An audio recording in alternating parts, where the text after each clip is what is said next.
नमस्कार सगळ्यांना, good morning. तर चला, स्वागत आहे तुमच्या माझ्या एका व्लॉगमध्ये. तर आजचा व्लॉग आहे, आज काहीतरी मी नाश्त्याला स्पेशल बनवणार आहे. तर चला दाखवते मी आज काय बनवणार आहे. तर त्याचं आपण सामान बघूया, चला. तर हे बघा, पावभाजी बनवण्यासाठी सामान: शिमला मिर्च थोडीच घेतलेली आहे, 2 बटाटे, 1 गाजर, वाटाणे आणि फ्लावर घेतलेला आहे. फ्लावर पण थोडाच घेतलेला आहे, कारण तर जरा वास येतो म्हणून ना, नसता फ्लावरचा वास येतो म्हणून फ्लावर पण. आता हे घालणार आहोत आपण कुकरमध्ये शिजायला. तर दाखवते तुम्हाला.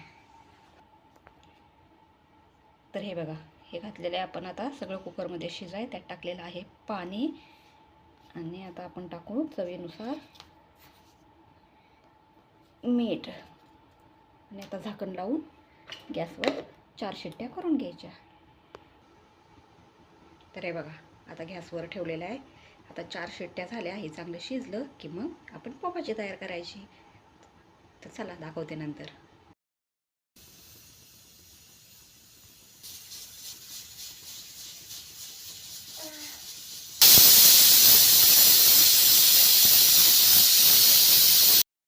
तर हे बघा, पावभाजीचं असं सगळं मिश्रण हे आता एकजीव करून घेतलेलं आहे.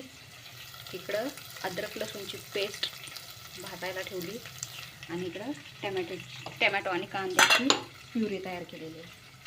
तर चला पावभाजी आता झाल्यावर दाखवते. तर हे बघा, टॅमॅटोची प्युरी टाकल्यावर कसं पाणी सुटलेलं आहे बघा. त्यामध्ये टाकलेलं आहे थोडं मीठ, कारण शिजताना आपण मीठ घातलं होतं.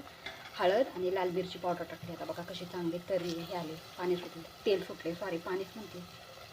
आणि आता बघा, हा मसाला टाकायचा आहे, पावभाजी मसाला. तर चला आपण टाकू. आता हे टाकत आहे मी पावभाजी मसाला. मस्त परतून घ्यायचा आणि म्हणजे पावभाजीचं ते आपलं आहे केलेलं ते टाकायचं. बघा तेल कसं छान सुटलेलं आहे. तर फायनली अशा प्रकारे आपली झालेली आहे पावभाजी तयार. कशी वाटते सांगा? वास तर लय मस्त सुटलाय.